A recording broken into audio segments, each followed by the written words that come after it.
Hi guys, शुरू करते हैं discussion over the JEE advanced pattern exercises for determinants. सबसे पहला सवाल ए को दे रहा है as a square matrix of order 3 जिसकी ijth एंट्री इज aij। मुझे डिटर्मिनेंट ऑफ ए 4 गिवन है। Suppose that bij is 2 to the power I plus j times aij where I and j are varying from 1 to 3 and b is this matrix, then determinant of b is equal to what?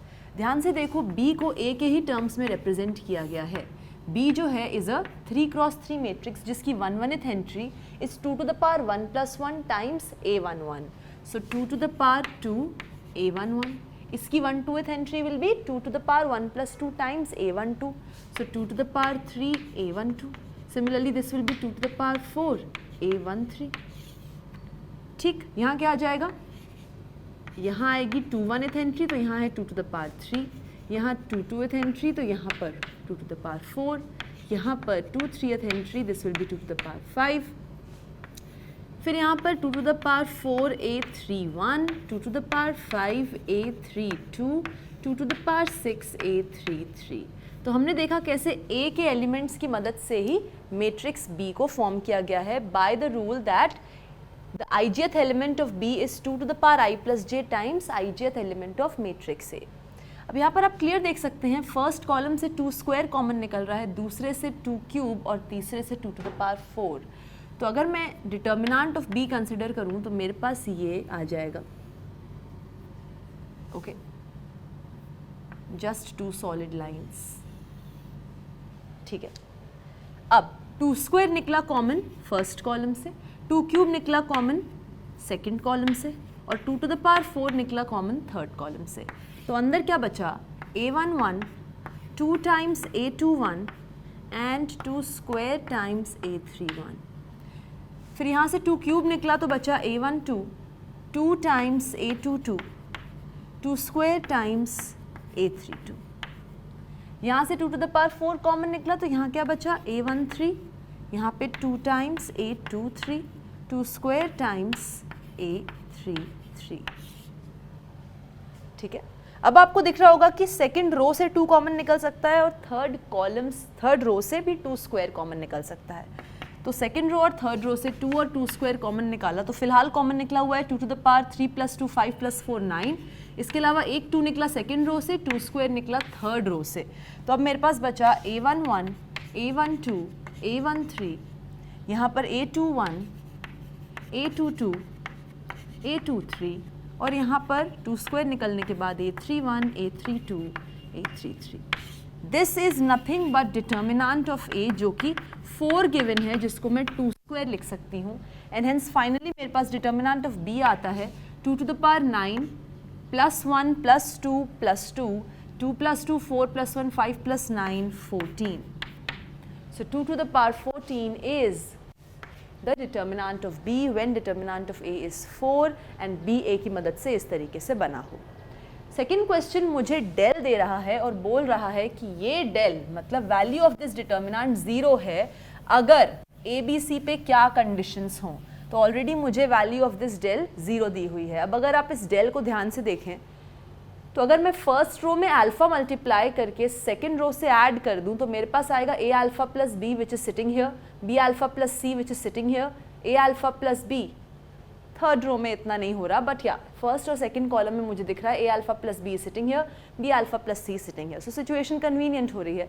मैं क्या करूँगी, row 3 goes to row 3 minus alpha times row 1 plus row 2। That is row 3 goes to row 3 minus alpha times row 1 minus row 2। तब del क्या हो जाएगा? a alpha plus b minus a alpha minus b मतलब कि 0, b alpha plus c minus b alpha minus c मतलब कि 0 और ये क्या हो जाएगा? 0 minus alpha times this entry मतलब a alpha square minus b alpha and then it is plus नहीं minus b alpha minus c। ठीक है, तो ये क्या आ गया? Minus common a alpha square plus 2b alpha plus c यहाँ आ जाएगा a alpha square plus 2b alpha plus c। ठीक है, ओके। फर्स्ट और second row remain as it is, क्योंकि उसको हमने छेड़ा भी नहीं है. This is A B, A alpha plus B, and then you have B C, B alpha plus C.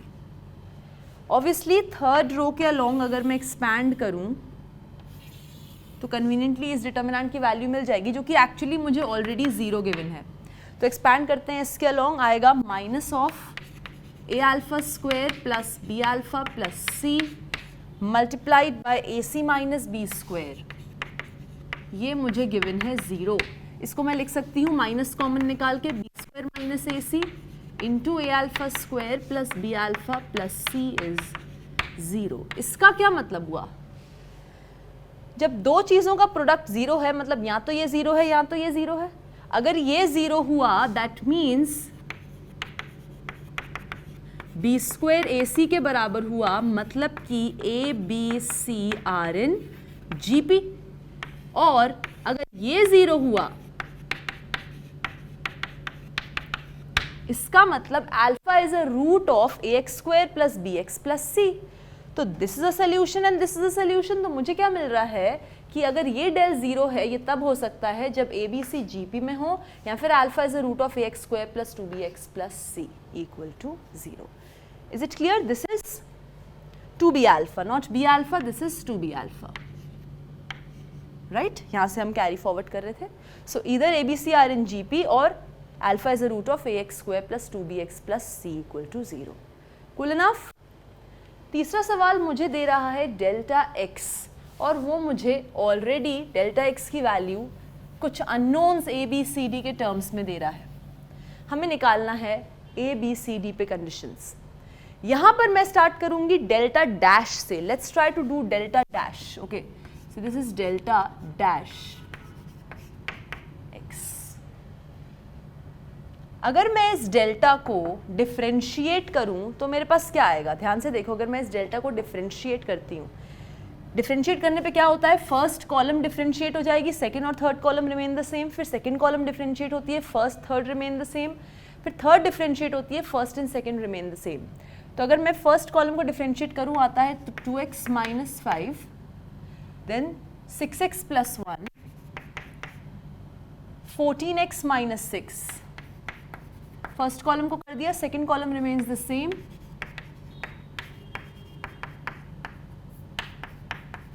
And third column remains the same, 3, 9, 21. Okay, this plus अब second column को differentiate करेंगे, क्या आएगा मेरे पास? This remains the same, X square minus 5x plus 3, 3x square plus x plus 4, and 7x square minus 6x plus 9. Second column differentiate होगा, यह आएगा 2, 6, 14, 3, 9, 21. जब आप तीसरे कॉलम को डिफरेंशिएट करेंगे तो क्योंकि यहाँ पे कॉन्स्टेंट्स बैठे हैं, आपके पास आएगा 0, 0, 0. जब भी एक डिटर्मिनेंट में एक पूरा कॉलम 0 है तो वैल्यू हो जाती है उसकी 0. तो तीसरे डिटर्मिनेंट आप निकालेंगे भी तो डायरेक्टली वैल्यू उसकी 0 आएगी. अब ये डिटर्मिनेंट में आप देख सकते हैं first and second column are identical, so इसकी वैल्यू इज 0. थर्ड डिटर्मिनेंट की वैल्यू ऑलरेडी 0 है. इनफैक्ट अगर आप इस डिटर्मिनेंट की भी वैल्यू निकालेंगे एक दो स्टेप कंप्यूट करके तो आपके पास ये भी 0 आएगी. तो आपके पास क्या आ रहा है कि derivative of delta x is 0. That means delta x is a constant. वो कांस्टेंट है, उसमें कोई एक्स क्यूब का टर्म, एक्स स्क्वायर का टर्म, एक्स का टर्म नहीं है, वो कांस्टेंट है. दैट मीन्स अगर डेल्टा एक्स मुझे ये दिया हुआ है तो एक्स क्यूब का कोएफिशिएंट 0 होगा, एक्स स्क्वायर का कोएफिशिएंट 0 होगा, एक्स का कोएफिशिएंट 0 होगा. तो ये तो पक्का है कि ए बी सी 0 होगा. मेरा डेल्टा एक्स सिर्फ और सिर्फ डी के बराबर होगा. Okay, so delta X according to the expression given is equal to just a constant D. सवाल है कि डी की वैल्यू क्या होगी, क्या 141 के बराबर होगी या नहीं. तो मुझे ये पता चल गया जब आप x की जगह 0 रख देंगे, जब आप x की जगह 0 रख देंगे तब आपके पास d आएगा. आई यू अंडरस्टैंडिंग? अगर डेल्टा x मुझे ax cube plus bx square plus cx plus D given है अकॉर्डिंग टू क्वेश्चन, तो x की जगह 0 रखने पे आएगा 0 plus 0 plus 0 plus D. So delta of 0 is d.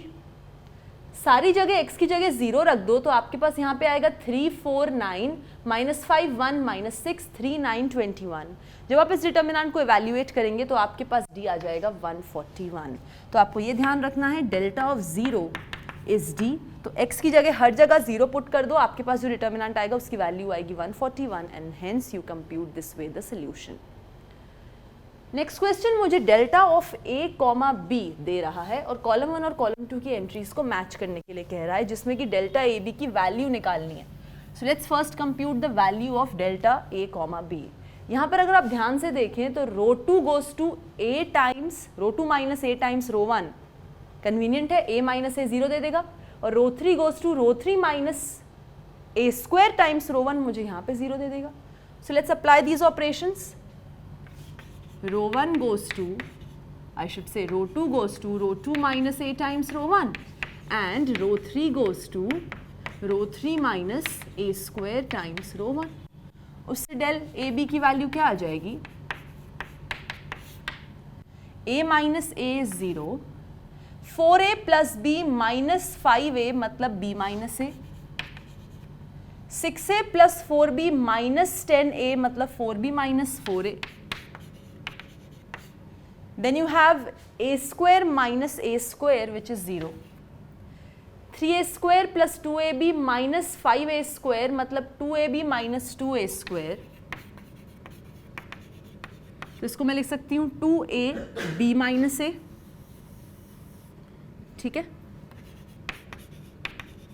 just for symmetry, and 3a square plus 6ab plus b square minus 10a square तो आएगा b square plus 6ab minus 7a square. इस expression को थोड़ा simplify करते हैं क्योंकि यही सबसे अलग दिख रहा है फिलहाल। तो यह आ जाएगा b square plus 7ab minus ab minus 7a square. I just broke the middle term. यह आ जाएगा b plus 7a minus b and here minus a b plus 7a। तो आएगा b minus A b plus 7a, b minus A b plus 7a। तो ये लिख देते हैं b minus A b plus 7a। First row remains the same 1 5 10। Obviously I would want to expand along the first column. ये आ जाएगा 1 b minus A into this, so you will have b minus A square into b plus 7a minus 4 into 2 8a into b minus a square। तो b minus a square निकला common, अंदर आया b plus 7a minus 8a मतलब again b minus a मतलब कि b minus a का cube. So you get delta of a comma b is b minus a cube, so a gets matched to s। फिर वो बोल रहा है delta of A comma B plus delta of B comma C plus delta of C comma A. Delta of A comma B आया B minus A whole cube, delta of B comma C आएगा C minus B whole cube, and similarly delta of C comma A आएगा A minus C whole cube.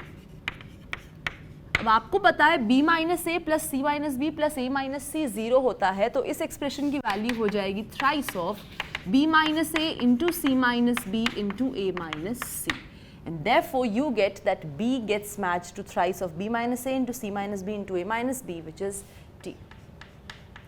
Then you have limit x tends to 0 delta of sin x comma cos x। delta of a comma b आता है b minus a whole cube, so delta of sin x comma cos x आता है cos x minus sin x whole cube। तो limit x tends to 0 of delta sin x comma cos x मतलब cos x minus sine X का whole cube. Cube is a continuous function, तो ये बन जाएगा, limit अंदर जाएगी, limit X tends to 0 cos x which is 1, limit X tends to 0 sin x which is 0 का cube मतलब 1 cube which is 1। Similarly next है limit X tends to pi by 2 delta of sine X comma cos X. Delta of sine X comma cos X फिर से यही है, बस limit X tends to pi by 2 आप करेंगे तो आपके पास क्या आ जाएगा, यहाँ पर limit X tends to pi by 2 of cos X which is 0, limit X tends to pi by 2 of sine X which is 1, so minus 1 का क्यूब विच इज माइनस 1। तो C मैच हो जाता है 1 से, that is P, and D match हो जाता है Q से विच इज -1। Is it clear? अगला सवाल हमें fx दे रहा है, ओके। अब यहां पर क्या करना है, मुझे क्या गिवन है, इस डिटर्मिनेंट का स्क्वायर इज fx। डिटर्मिनेंट को खुद से मल्टीप्लाई करने पे fx मिल रहा है, मुझे डिटर्मिनेंट का मल्टीप्लिकेशन कॉन्सेप्ट क्लियर होना चाहिए। यहां है 0 cos x minus sine x, sine x 0 cos x and cos x sin x 0। इसी को मल्टीप्लाई करना है इसको खुद से, 0 cos x minus sin x and then you have sin x 0 cos x and then cos x sin x and 0। यहाँ पर एक चीज़ करेंगे, क्यों करेंगे वो धीरे धीरे समझ आएगा। sin x into cos x को y ले लेते हैं, जहाँ जहाँ sin x into cos x आएगा वहाँ y लिख देंगे। अब row by row multiplication apply करूँ तो first row gets multiplied with first row, 0 into 0 plus cos x into cos x which is cos square x plus sine square x, cos square x plus sine square x is 1। फिर ये entry क्या होगी, first row gets multiplied with second row, 0 into sine x 0 plus 0 minus sine x cos x मतलब minus y। 1/3 entry क्या होगी, first row gets multiplied with third row, 0 into cos x plus cos x into sine x मतलब y plus 0 तो y। 2/1 entry second row multiply होगी first row से, 0 0 minus y। Then second row multiply होगी second row से, sine square x plus 0 plus cos square x which is 1। Then second row multiplied with third row, sin x cos x मतलब y plus 0 मतलब y। फिर third row gets multiplied with first row, 0 plus sin x cos x is y। Then this multiplied with this, sin x cos x plus 0 तो sin x cos x, right? And then this gets multiplied with this, cos square x plus sin square x is 1, है ना? This is what you get. अब यहाँ पर अगर आप ध्यान से देखें तो कॉलम 1 माइनस कॉलम 2 करूँगी तो y माइनस वाई 0 हो जाएगा, कॉलम 2 प्लस कॉलम 3 करूँगी तो माइनस वाई प्लस वाई 0 हो जाएगा।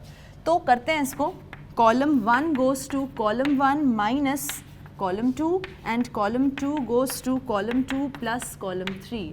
उससे मेरा fx किसके बराबर आ जाएगा, this will be 1 minus minus Y मतलब 1 plus Y, then minus Y plus 1 that means C minus Y minus 1 मतलब माइनस ऑफ 1 प्लस वाई, माइनस करना है ना, and y minus Y gives you 0।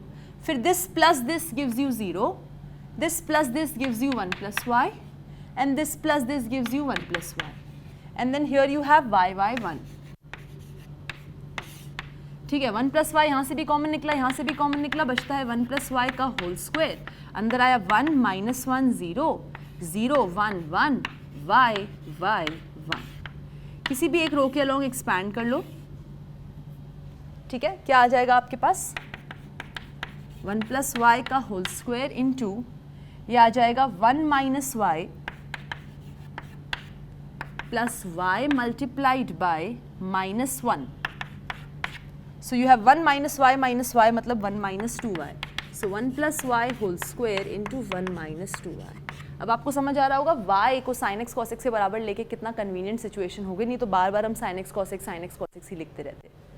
तो हमारे पास आ चुका है fx बराबर है इस एक्सप्रेशन के, ठीक है। स्टेटमेंट 1 कहता है अगर sin 2x 1 है तो fx 2/3 के बराबर होगा। अब fx की वैल्यू मेरे पास आ चुकी है, लेट्स वर्क ऑन स्टेटमेंट 1। अगर sin 2x 1 है that means 2 sin x cos x 1 है। sin x cos x को तो y लिया है मतलब 2y 1 है मतलब y 1/2 है। अगर y हो गया 1/2 तो 1 माइनस 2y हो जाएगा 0, पूरे fx की वैल्यू हो जाएगी 0 ना कि 2/3। तो अगर sin 2x 1 है तो fx होगा 0, therefore statement 1 is false. Statement 2 कहता है अगर sin x cos x के बराबर हो गया तब fx 0 होगा। भाई अगर sin x cos x के बराबर हो गया तो y किसके बराबर आ जाएगा, sin स्क्वायर x के। तो 1 माइनस 2y किसके बराबर आ जाएगा, 1 minus 2 sin square x which is cos 2x, but cos 2x is cos square x minus sin square x, पर cos x और sin x बराबर दिए हैं तो ये आ गया 0, तो आपके पास आ जाएगा 1 माइनस 2y इक्वल टू 0। अगर 1 माइनस 2y आपका आ गया 0, जैसे ही 1 माइनस 2y 0 आया fx की वैल्यू हो गई 0 and hence statement 2 is correct that fx is 0 if sin x is same as cos x. So you have statement 1 is false but statement 2 is true. This is about this question.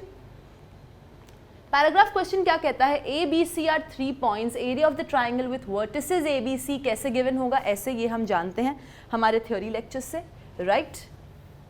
Okay, points A B C are collinear if and only if. Now this is very simple, जब 3 points collinear हैं तो उन तीनों को जब आप एक triangle का के वर्टिसेस मानेंगे तो उस ट्राइंगल का एरिया 0 आएगा, राइट? तभी और सिर्फ तभी वो 3 पॉइंट्स कोलिनियर कहलाते हैं जब उन 3 पॉइंट्स से बना ट्राइंगल का कोई एरिया ही नहीं होता, 0 होता है। So 3 points are collinear if and only if the area of the triangle ABC is 0।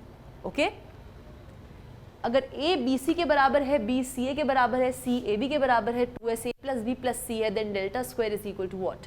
Now if you remember, हमने ये चीज़ हेरोन्स फॉर्मूला के नाम से पढ़ी है इन ट्रिग्नोमेट्री का सॉल्यूशंस ऑफ ट्राइंगल पार्ट, कि जब एक ट्राइंगल के साइड्स की लेंथ आपको नोन होती है तो हेरोन्स फॉर्मूला से आप उस ट्राइंगल का एरिया निकाल सकते हैं, which is under root of S S minus A S minus B S minus C. So your area is equal to under root of S S minus A S minus B S minus C. तो area का square क्या होगा, under root हट जाएगा, बस बच जाएगा S S minus A S minus B S minus C. So delta square will be equal to S S minus A S minus B S minus C. Next it says कि if triangle ABC is an equilateral triangle and A is equal to BC is a rational number, then what can you say about the area of this equilateral triangle? मुझे पता है जब triangle equilateral होता है तो उसका area मिलता है मुझे √3/4a² के फॉर्मूले से, जहाँ a रिप्रेजेंट करता है उसका साइड। साइड की लेंथ मुझे रैशनल दी हुई है तो उसका स्क्वायर भी रैशनल होगा, 4 भी रैशनल है तो a²/4 is rational, but √3 is irrational, so this complete product is irrational. तो अगर एक इक्विलैटरल ट्राइंगल की रैशनल साइड लेंथ है उसका एरिया हो जाएगा इरैशनल, ठीक है? 9th क्वेश्चन मुझे fx दे रहा है एज अ डिटर्मिनेंट और मुझे पूछ रहा है 1/π integral from 0 to π/2 fx plus f' क्या होगा, ठीक है?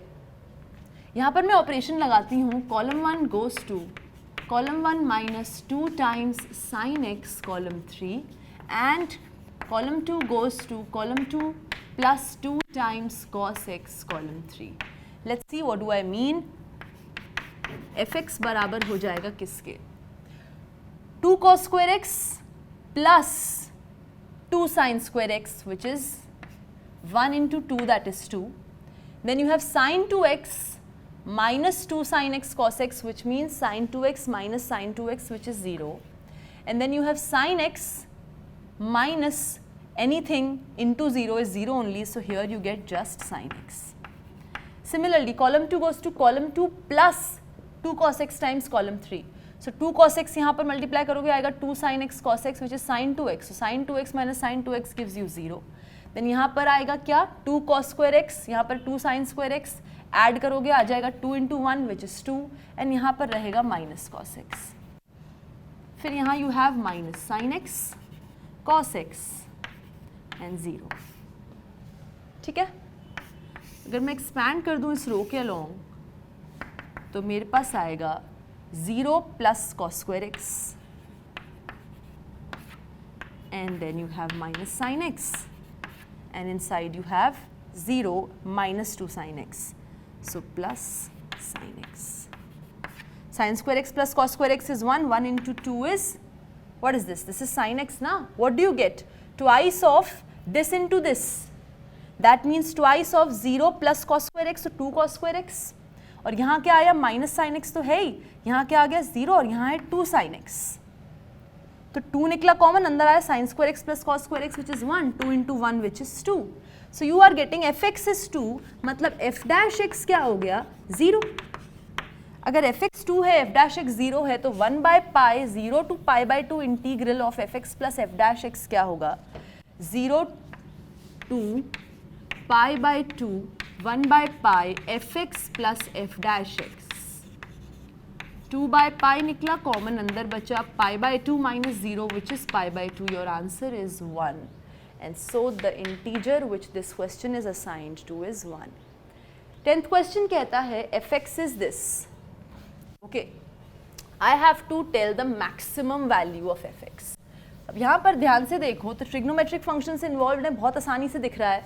Sine square x plus cos square x is 1, sine square x plus cos square x is 1, sine square x plus cos square x is 1.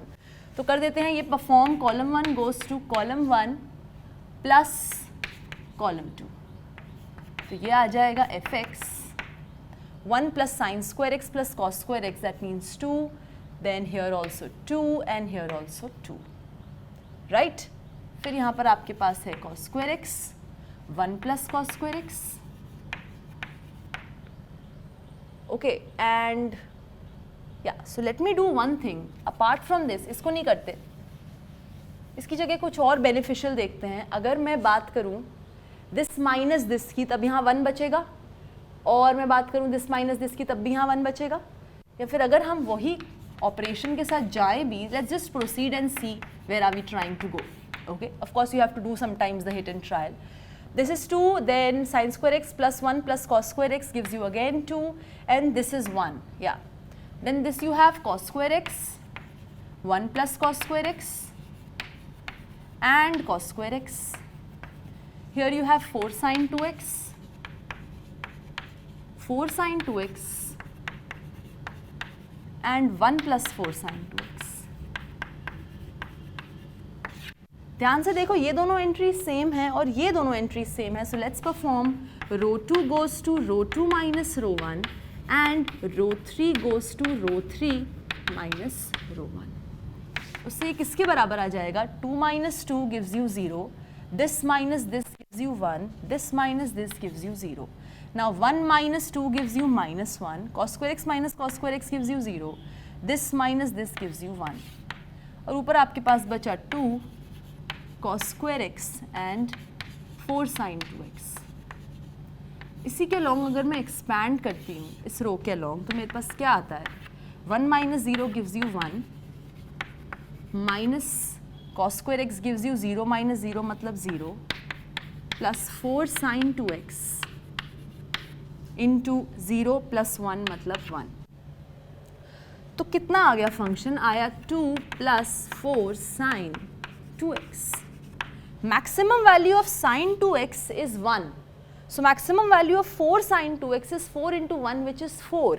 So maximum value of 2 plus 4 sin 2x is 2 plus 4, which is 6. The maximum value of fx is 6. And that's how you compute the solution of the question. So take care. That's it from my side. Thank you.